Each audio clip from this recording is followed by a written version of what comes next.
the RSS. It is very clear, the language, the way he says, Dalits should not question RSS. Why? Dalits are not part of the society. Dalits are not part of the constitution. 1948 నుంచి 1949 వరకు సుమారు 20 నెలల పాటు సర్దార్ వల్లభాయ్ పటేల్ ఈ ఆర్ఎస్ఎస్ను నిషేధించుండు. Priyank Kharge direct అడుగుతా ఉన్నాడు, నీ details చూపి. ఆర్ఎస్ఎస్ ఒక రిజిస్టర్ లేదు, ఒక ప్రాస్పెక్ట్స్ లేవు, ఒక పద్ధతి లేదు, ఒక ట్యాక్స్ లేదు, రాజ్యాంగం గౌరవం లేదు. ఇలాంటి సంస్థ ఈ దేశాన్ని ఉద్ధరించడానికి ప్రయత్నం చేస్తుందంటే దేశ ప్రజలు ఏమో అనుకొని ఆర్ఎస్ఎస్ నమ్మితే ఇవాళ ఆర్ఎస్ఎస్ కు తాడు లేదు, నా బొంగరం లేదు. ఐఫై జెట్ సెక్యూరిటీ, ఆకాశం అరవిల్, ఆకాశాన్ని దాకేటువంటి భవనం, కోట్ల రూపాయలు, 1000 కోట్ల రూపాయల డబ్బుతో తులతూగుతున్నటువంటి ఆర్ఎస్ ఎక్కడి నుంచి వస్తుంది? మీకు ఎవరిస్తున్నారు? ఈ దేశంలో లెక్క ఉండాలి కదా, ఈ దేశానికి ట్యాక్స్ కట్టాలి కదా, ఈ దేశంలో బాధ్యతాయుతంగా ఉండాలి కదా మీరు అని అడిగినప్పుడు మోహన్ భాగవత్ ముందుకు వచ్చి ఏం చెప్తున్నాడు అంటే 100 సంవత్సరాల నుంచి మమ్మల్ని ఎవరు క్వశ్చన్ అడగలే, నువ్వు ఎట్లా అడుగుతావు అన్నాడు. నీళ్లు నవిలే పరిస్థితి వచ్చింది తప్ప వీళ్ళ దగ్గర ఆన్సర్ లేదు. మీ రిజిస్ట్రేషన్ ఏంది? ఈ దేశంలో ఎన్సీసీ ఉంది, స్కౌట్ ఉంది, ఆర్మీ ఉంది, పోలీస్ ఉంది, ఈ దేశంలో ప్రైవేట్ ఆర్గనైజేషన్ ఉన్నాయి, గవర్నమెంట్ ఆర్గనైజేషన్స్ ఉన్నాయి. అసలు మీరెవరు? మీ పని ఏంది? నమస్తే ఫ్రెండ్స్. ఆర్ఎస్ఎస్ అంటే చాలా దేశభక్తులకు సంబంధించిందని, దేశానికి సంబంధించిన నినాదాలు చేస్తుందని, హిందుత్వాన్ని ఫాలో అవుతుందని, భారత్ మాతాకి జై అంటదని చెప్పి చాలా మంది యువత ఈ దేశంలో ఉన్న చాలా మంది ఫాలో అవుతారు, గౌరవిస్తారు. నిజంగా ఇది జరుగుకుంటూ వస్తా ఉంది. కానీ ఆర్ఎస్ఎస్ ను మనము సర్దార్ వల్లభాయ్ పటేల్ గారిని చూసినాం, జవహర్లాల్ నెహ్రూ గారిని చూసినాం, అంబేద్కర్ గారిని చూసినాం, మహాత్మా గాంధీ గారిని చూసినాం, ఇందిరా గాంధీ గారిని చూసినాం, చాలా మంది నాయకులను చూసినాం. కానీ ఇప్పుడు ఒక అద్భుతమైనటువంటి డైనమిక్ లీడర్ కనబడ్డాడు. ఆర్ఎస్ఎస్ ను బట్టలు ఉతికినట్టు ఉతికి అసలు నోరు మెదపకుండా చేసినటువంటి వ్యక్తి ఉన్నాడు. ఆయన చూపిస్తా. చాలా విషయాలు, చాలా ఇంపార్టెంట్, ఇది చాలా ఇంపార్టెంట్ విషయాలు. ఇది ఖచ్చితంగా అందరికి షేర్ కావాలి, విషయం తెలవాలి. ఈ విషయము అందరికి తెలవాలి.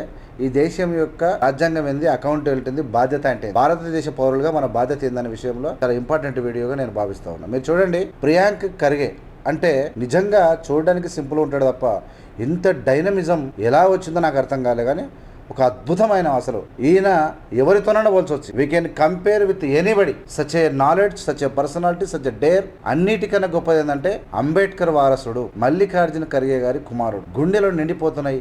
దేశభక్తి ఎలా ఉందనేది మీరు చూస్తాం. నిజంగా ఒకసారి చూడండి. Dalits in BJP are subservient to the RSS. It is very clear, the language, the way he says, Dalits should not question RSS. Why? Dalits are not part of the society. Dalits are not part of the constitution. And who is anybody to tell me what to question or not to question?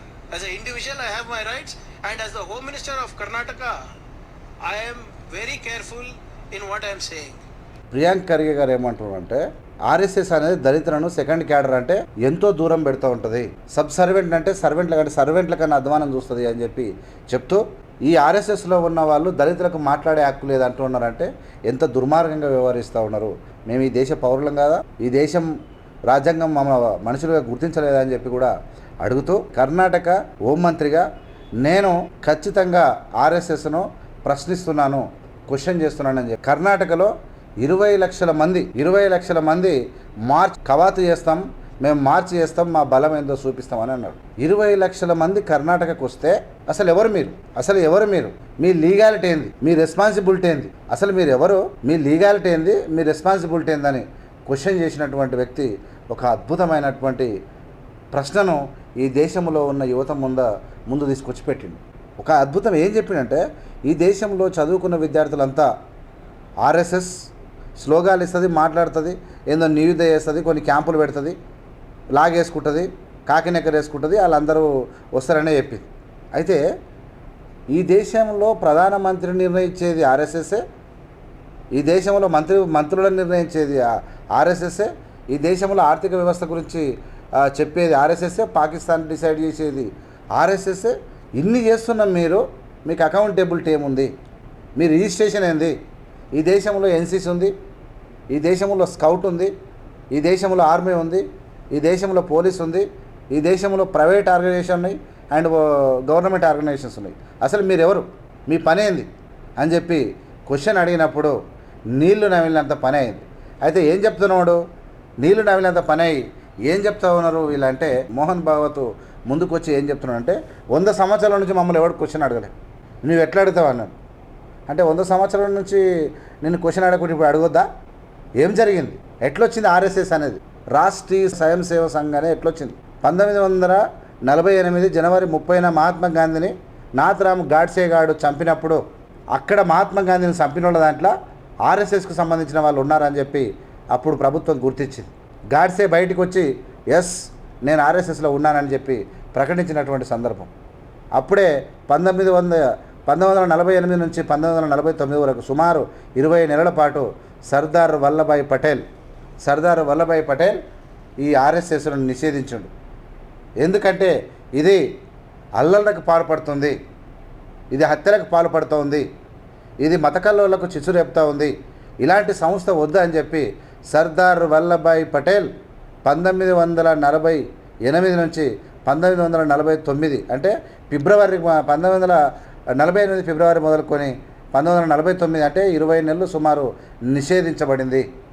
నిషేధించబడితే Golwalkar వచ్చి 1949 July 11న గోల్వాల్కర్కు వచ్చి request చేసుకున్నాడు, మేము ఇప్పటి నుంచి భారత రాజ్యాంగాన్ని గౌరవిస్తాము, జాతీయ పతాకానికి మొక్కుతాము, మేము నిబంధన ప్రకారంగా ఉంటాము, మేము పద్ధతి ప్రకారం నడుచుకుంటామని చెప్పి రాసిచ్చి గోల్వాల్కర్ అలా నిషేధం ఎత్తేసుకున్నటువంటి పరిస్థితి. కానీ ఇలా ప్రియాంక ఖర్గే గారు ఏం చెప్తా ఉన్నారంటే మీ అకౌంట్ మీ బాధ్యత ఏంది, మీకు ఈ దేశంలో రాజ్యాంగం ఉంది, రాజ్యాంగం ప్రకారంగా మీకు రిజిస్ట్రేషన్ లేదని తెలిసింది, రిజిస్ట్రేషన్ లేకుండా అకౌంటబుల్ లేకుండా మీరు ఎలా ఈ దేశంలో కొనసాగుతున్నారు, మీకు డబ్బులు ఎక్కడి నుంచి వస్తున్నాయి, మీ దాంట్లో ఉన్న మీ ఆర్గనైజేషన్లో ఉన్నటువంటి పని వాళ్ళు అంటే ఉన్నటువంటి ప్రెసిడెంట్ ఎవరు, అందులో వైస్ ప్రెసిడెంట్ ఎవరున్నాయి, మీ 100 ఏళ్ళుగా ఎవరు పదవులు తీసుకుంటున్నారు, ఎవరిని మనుషులుగా చూస్తున్నారు మీరు అనే విషయాల మీద మీ అకౌంటబిలిటీ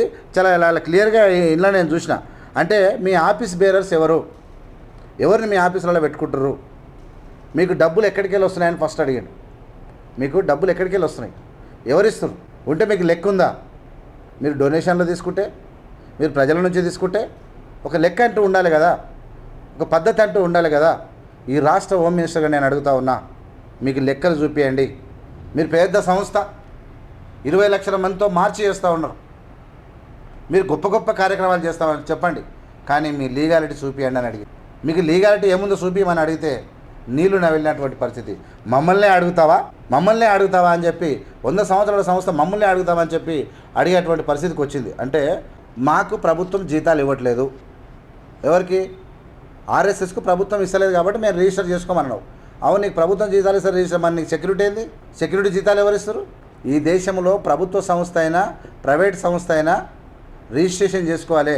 చిన్న ఇడ్లీ బండి నడుపుకునేవాళ్ళు, చిన్న ఆర్గనైజేషన్లు నడుపుకునేవాళ్ళు, కరాటే జోడోలు నడుపుకునేవాళ్ళు, లేదంటే ఏ సంస్థ ఒక ఇన్స్టిట్యూట్ పెట్టుకున్న వాళ్ళు కూడా వాళ్ళు రిజిస్ట్రేషన్ చేసుకొని నెంబర్ తీసుకొని ఈ దేశంలో ఉన్నటువంటి భారత రాజ్యాంగం ప్రకారం అనుసరించాల్సిన విధంగా అనుసరిస్తూ ఉంటారు. కానీ మీరు ఎందుకు లెక్కలేని తనంగా ఉందామని అడిగితే నీళ్లు నవిలేరు. ఇలా కోట్లాది మంది యువత ఆర్ఎస్ఎస్ చూసి సిగ్గుపడేటువంటి పరిస్థితికి వచ్చింది. కొంతమంది మాట్లాడతారు, ఆనాడు ఇందిరాగాంధీ ఏం చేసింది, ఆనాడు నెహ్రూ ఏం చేసిండు, ఆనాడు రాజీవ్ గాంధీ ఏం చేసిండు, ఎప్పుడో పీక్ పడేసారు, వీళ్ళను ఎప్పుడో నిషేధించారు. అనేక అల్లర్లు 1992లో బాబిర్ నసీర్ కాదు, 1967 నుంచి 1990 2000 సంవత్సరం వరకు కూడా అనేక మత కల్లోలలో జరిగినటువంటి అల్లర్లలో ఈ ఆర్ఎస్ఎస్ పాత్ర హింసాత్మకంగా ఉంది అని చెప్పి అనేక సంస్థలు చెప్పేసినాయి, అనేక కమిషన్లు చెప్పినాయి. ఎందుకు ఇట్లా చేస్తుంది, ఏం లాభం? ప్రపంచ దేశాల సరసన నిలాల్చినటువంటి మనము ఈ మత కొట్లాటలు ఏంటివి? ఆర్ఎస్ఎస్కి ఏం పని ఉంది? ఈ దేశంలో పోలీసులు ఉన్నారు కదా, ఈ దేశంలో రాజకీయ నాయకులు ఉన్నారు కదా, ఈ దేశంలో కోర్టులు ఉన్నాయి కదా, ఈ దేశంలో రైతులు ఉన్నారు కదా, కార్మికులు ఉన్నారు కదా, మీరేంది? ఈ దేశంలో పీఠాధిపతులు ఉన్నారు కదా, ఈ దేశంలో సన్నాసులు ఉన్నారు కదా, మీరెవరు? మీ గుర్తింపు ఏంది? మీ లెక్క ఏంది? మీ పత్రం ఏంది అడిగితే నోరు తెరిచినటువంటి పరిస్థితి.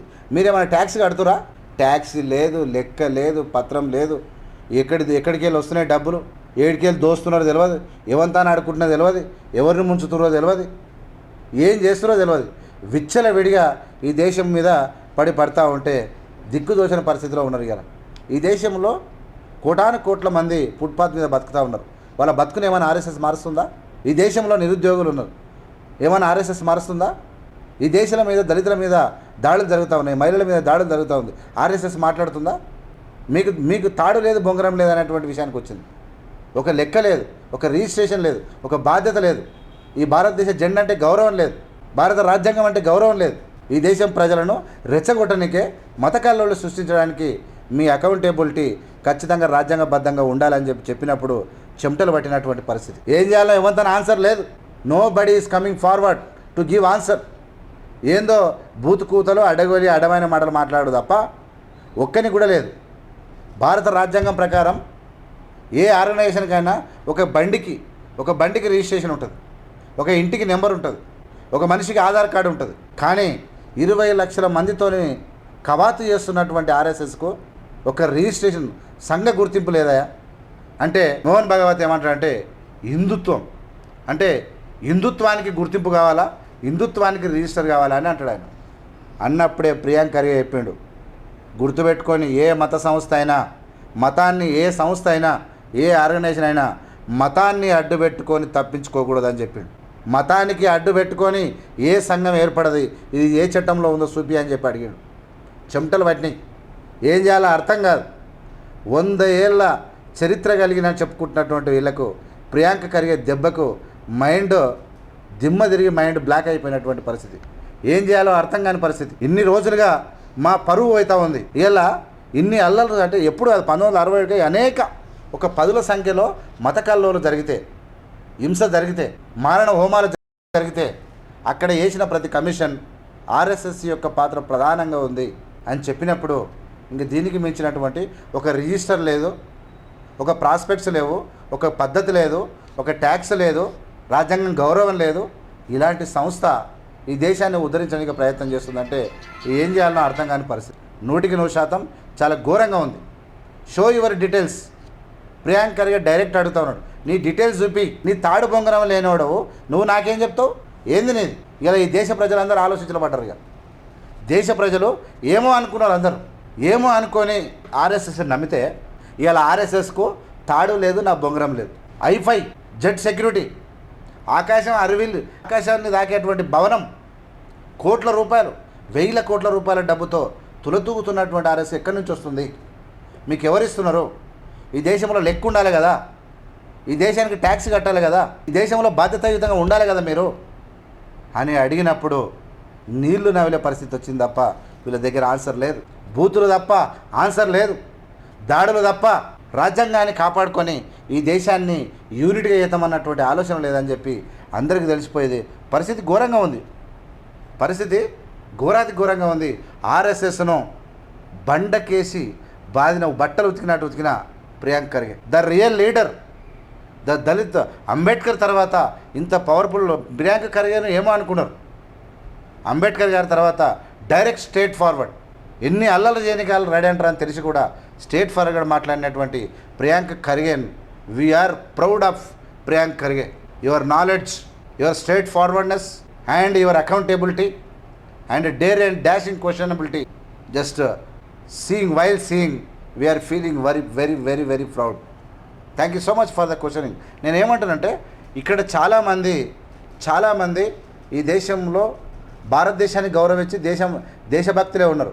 కానీ ఆర్ఎస్ఎస్లు దూరం కొండలను నునుపన్నట్టు అనుకున్నారు తప్ప ఈ అకౌంటబిలిటీ ఉండాలా వద్దా? మీరే కామెంట్ చేయండి. అకౌంటబిలిటీ ఉండాలా వద్దా? రిజిస్ట్రేషన్ ఉండాలా వద్దా? ట్యాక్స్ కట్టాలా వద్దా? ఈ దేశాన్ని భారత రాజ్యాంగాన్ని గౌరవించాలా వద్దా? జాతీయ పథకాన్ని మొక్కాలా వద్దా? మరి అలాంటి సంస్థ ఈ దేశం నుంచి నిషేధించాలా వద్దా? మీరే చెప్పండి. చూస్తూనే ఉండండి ఏవిఎం మీడియా. లైక్ చేసి, షేర్ చేసి, సబ్స్క్రైబ్ చేసి ప్రజలకు పంపాల్సిందిగా విజ్ఞప్తి చేస్తున్నా. ఇది 100% ఖచ్చితంగా ఈ దేశంలో ఉన్నటువంటి యువత ఆలోచించి క్వశ్చనింగ్ చేసేటువంటి అద్భుతమైన అంశంగా మారిపోయింది. ఇది 100% బాధ్యతాయుతంగా లేని ఏ సంస్థనైనా ఖచ్చితంగా నిషేధంలోకి వెళ్ళాలనే ప్రజలు కోరుకుంటారు. చూస్తూనే ఉండండి ఏవిఎం మీడియా. ఇట్లు మీ అనపసర వెంకటేష్. జై హింద్, జై భీమ్, జై భారత్.